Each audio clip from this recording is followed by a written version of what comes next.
अस्सलाम वालेकुम, welcome to my channel. आइए देखते हैं कि आज हमारे किचन में क्या बनने जा रहा है। लेकिन ठहरिए ज़रा, please don't forget to like, share and subscribe. Thank you.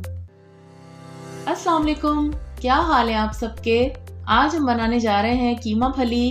खाने में मज़ेदार, पकाने में बहुत ही आसान। तो फिर क्या ख्याल है, हो जाए आज ये मज़ेदार और आसान सी तरकीब। तो आइए शुरुआत करते हैं और आपको दिखाते हैं कि इस आसान सी तरकीब के लिए हमें किन किन चीज़ों की ज़रूरत होगी।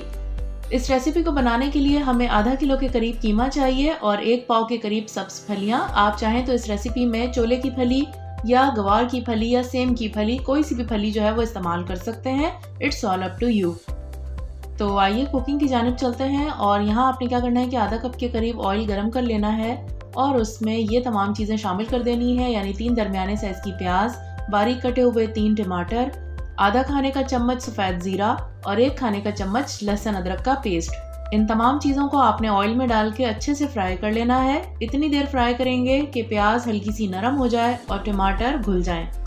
इस तमाम प्रोसेस में तकरीबन 8 से 10 मिनट लगेंगे। उसके बाद हम इसमें शामिल कर देंगे कीमा मैंने हाथ का बनवाया है क्योंकि ये अच्छा लगता है, ज़रा से पीसेस आने चाहिए गोश्त के। मशीन का कीमा तो बिल्कुल ही बेकार लगता है, उसमें कोई जायका भी इतना ख़ास नहीं महसूस हो रहा होता। तो यही वजह है कि मैं हमेशा हाथ का बना हुआ कीमा प्रेफर करती हूँ। कीमे को आपने इन तमाम चीज़ों के साथ इतनी देर तक भूनना है कि इसका कलर चेंज हो जाए। अब हम इसमें शामिल करेंगे आधा खाने का चम्मच पिसी हुई लाल मिर्च। आप अपने हिसाब से कम या ज़्यादा कर सकते हैं। 1 चाय का चम्मच इसमें हम डालेंगे पिसा हुआ धनिया। बहुत ज़्यादा धनिया डालने की ज़रूरत नहीं है, 1 खाने का चम्मच काफ़ी रहेगा। साथ ही 1 चाय का चम्मच हम इसमें ऐड करेंगे हल्दी और 1 चाय का चम्मच ही इसमें जाएगा पिसा हुआ गरम मसाला, जिसमें काली मिर्च, लौंग, दालचीनी और बड़ी इलायची शामिल है। नमक आप डाल दीजिए हस्बे ज़रूरत। और भुनाई के दरमियान ही हम इसमें गार्निशिंग वाली चीज़ें भी थोड़ी थोड़ी सी ऐड कर देंगे, जिसमें अदरक, हरी मिर्चें और हरा धनिया शामिल है। बहुत अच्छी सी खुशबू आती है, ट्राई कीजिएगा। कोई भी चीज़, कोई भी गोश्त की डिश हो, उसमें थोड़ा सा आप गार्निशिंग वाला सामान डाल दें और फिर भुनाई करें। आहा, फिर देखिए क्या खुशबू आएगी।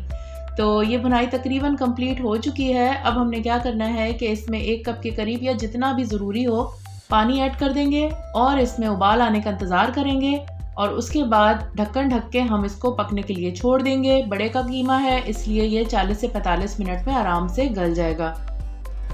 तो 40 से 45 मिनट हो चुके हैं, आइए चेक कर लेते हैं। जी, गोश्त तकरीबन गल गया है। इसमें अब हम डाल देंगे फलियां, क्योंकि फलियां तो बस एक आंच में ही गल जाती हैं। हाँ, अगर बहुत ज़्यादा पकी हुई हैं तो फिर वो टाइम लेंगी। फलियां डालने के बाद हम इसका पानी खुश्क कर देंगे और बिल्कुल आखिर में भुनाई कर लेंगे ताकि रोगन जो है वो अलग हो जाए और एक अच्छी सी सूरत निकल के आ जाए। तो मैं इसको बिल्कुल ड्राई रखूंगी। आप चाहें तो हल्की सी ग्रेवी करने के लिए पानी का इजाफा कर सकते हैं। ये लीजिए, तैयार हो गई बहुत ही आसान, सादा और मज़ेदार कीमा फली।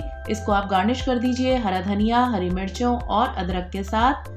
तो मुझे इंतज़ार रहेगा आपके फीडबैक का। अपना रखिएगा ख्याल, मुझे दीजिए इजाज़त, फिर मिलेंगे। तब तक के लिए अल्लाह हाफ़िज़।